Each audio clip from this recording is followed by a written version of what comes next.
Hey guys, this is Anthony, the founder of Low Key Lit Gaming and Low Key Card Shack here today. We're here for the Ultimate Xbox Controller Showdown. This is going to really revolve around the Gamesir G7 Pro, the Xbox Elite Series 2 controller versus the OEM Xbox Series X controller that came with your console. All right, so let's get started. So what this comparison is going to cover is build quality and design, features and customization, performance and shooters, pros and cons, who each controller is best for. Okay? So we're going to start with the Gamesir G7 Pro design and build.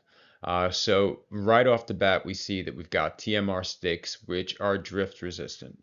So you are not going to have to worry about drift. TMR sticks are not the standard sticks that use the potentiometer that literally wears down the moment you start using it. So this technology is going to help to ensure that you have a great gaming experience, especially in in the age of shooters. You know, a lot of people are playing Call of Duty now, Arc Raiders. Um, some people are, playing different various shooters. So this is a great, in my opinion, this is a great Pro controller. It's got a textured shell, swappable faceplates. I don't really care for that, but I get it. It's nice if you do care. It's got a lightweight feel, but it's not too light to where it doesn't really give you a good grip on it. It feels solid. Um, Now, it does have Hall effect triggers, which is fantastic. Responsive inputs. It's a good modern design and it's competitive focused. So a lot of people are now not satisfied with just being casuals. A lot of people are playing for, their bid into get into these tournaments. You've got challengers, you've got the Call of Duty League, you've got a lot of guys who want to shake things up and make it into those teams, or maybe even get some new teams in that league, just to shake things up a bit. I think the guys who have been on top for a while have gotten a little too comfortable. The Xbox Elite Series 2, so it's got premium metal components, feels great right out the box, rubberized grips, adjustable tension sticks, heavier build, uh, which doesn't hurt performance. It actually helps. It's got a pro grade feel and a durable design. Look, guys. So the controller feels great. There's no doubt about it. When you get it out the box, you're gonna feel like you have a great premium controller in your hands. The problem is very simple. Stick drift. You're spending 100, 200 bucks on a controller these days, and you're not even getting you're not even getting stick drift resistance. There's no TMR sticks on it. It's not even Hall effect sticks on it. These are just magnetic sticks with a potentiometer that will wear down from use and even dirt. I mean, it's this is the controller that I say I can give you the best analogy on. You meet a lady at the club, she looks fantastic after about 6 drinks. You wake up the next morning and you're like, what the fuck? That's basically what this controller's about. When you get it out the box, you're like, wow, this is great. But as time goes on, you're going to realize with sober eyes that this is actually an expensive piece of shit, because what's the point of having to replace a controller for stick drift when the manufacturer knew that was an issue and still left it there? Let's move on. OEM Xbox Series X design and build. So as I stated, this controller is the one that came with the console. So it's got standard ABS plastic, familiar Xbox shape. I mean, it's lightweight, not much to it, reliable, and minimum customization. As you can see here, I put drift baby drift because this is a no frills option here. I mean, I wouldn't spend 50, 60 bucks to get another one. I do feel that there are better options out there. But you get what you pay for with this.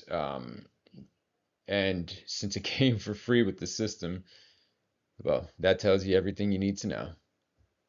What we've all used. If you've played the Xbox, if you've played the 360, Xbox One, Series S or X, then you know that this is your traditional Xbox controller. And if you want something better, then there are aftermarket options that I think you'll find really good.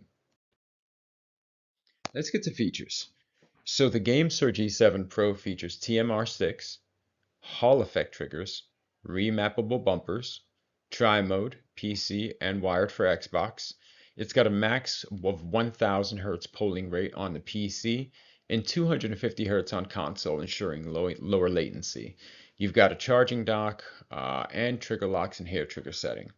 So you get the only thing I would say about this in terms of features is that a lot of people like the Elite controllers because of the four back pedals. This one has two. Now, if that's a deal breaker for you, then by all means, go buy the Elite Series 2 fucking controller with its four fucking paddles and watch your investment literally fall apart with every kill on Call of Duty. And I'm just telling you because you're just setting yourself up. You really are. I mean, even if you can afford it, why piss away the money? I have used the Gamesir G7 Pro. I've used all of the controllers that we're talking about today, and I'm going to give you my own personal feedback as we go along. And of course, just to round this off, you got trigger locks and hair trigger setting. Now, for the Elite Series 2 features, four paddles as I mentioned, adjustable tension sticks, which is nice, trigger locks and hair trigger, you get your charging dock. Now here is the biggest disappointment. 125 Hertz polling rate on Xbox and PC. Guys, it doesn't matter if you have the fastest gaming PC. You are going to get lit up on Xbox PC in Call of Duty if you have a 125 Hertz polling rate on your controller. There are just certain things that competitive players look for, and that's one of them. These are things that are not advertised on your box when you buy your controller because it's not catchy, it's not flashy, and it doesn't help in terms of being a selling point for the controller. Now, the sticks are magnetic, swappable, and include adjustable tension settings, while the triggers offer three-position hair trigger locks to reduce travel distance. Now, at the end, I am very straightforward. Non-TMR or Hall effect sticks mean drift, baby, drift. It just doesn't make any sense to me. It's got a premium feel. It feels great. It's got the four back pedals, but there is a very significant flaw in its design, and it is intentional. They want you to get so taken back by the feel of this controller when it comes out the box that you're going to do everything you can to ensure that you have that out the box feel, and you're going to pay for it. So let's move on. Now, the OEM Xbox Series X controller features there's not much to it. Wireless and Bluetooth, standard triggers, no pro features, not a pro controller. So, I mean, I don't think it's possible to really get disappointed with the OEM Xbox Series X only because you know what to expect. And in a pinch, if you're playing a platform game or I don't know, something that doesn't involve high FPS, this will be all right. I mean, we've all used it, we've all been there.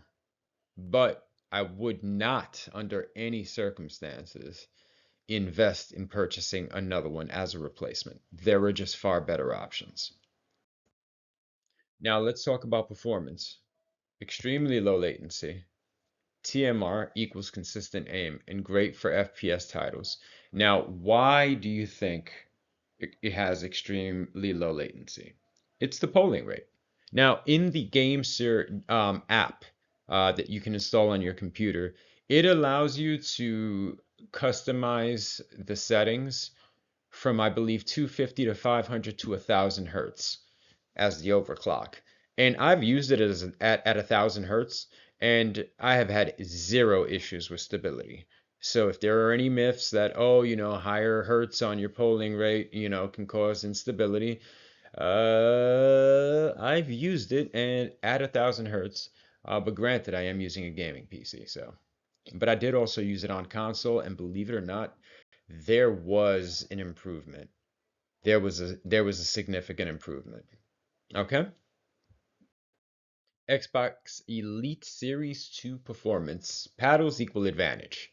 I mean, let's just be honest. The more the merrier. If you need them, you got them. If you don't, well, it's just not an option.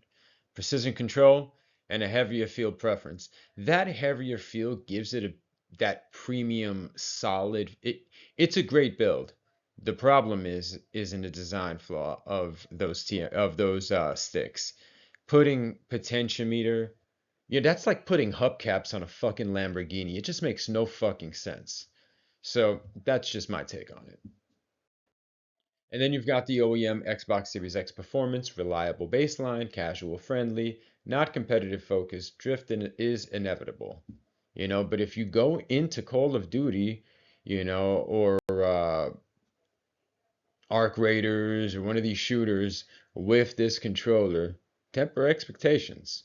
If you're looking for performance, you buy a performance controller. If you're looking for casual play and just a good time, hey, this will get you from point A to point B. Final verdict. Number one is the Gamesir G7 Pro. Best overall pro controller option out of these three with drift, no drift, of these three with drift and no drift at a price point of $79.99. So just to elaborate, these three controllers here, there's only one that offers you drift protection, and that would be the Gamesir G7 Pro. The Elite Series 2 would come in second because out of the three, it's obviously going to be ranked above the OEM Series X. And of course, the OEM Series X, which is the controller that came with your Xbox system, you get what you pay for. And remember, it was free. So if you get the Gamesir G7 Pro, I would say that this is the best balanced controller for pro players. And I really mean that. And even if you're not a a competitive player, but you don't play games to lose, let's be honest here.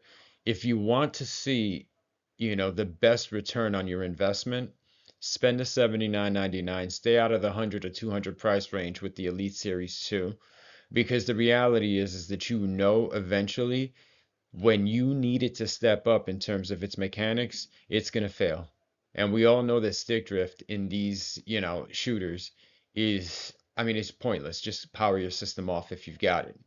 So if you want to get a great all-around controller, I would go with the Gamesir G7 Pro. Now, I want to make it very clear, I am not sponsored by anybody.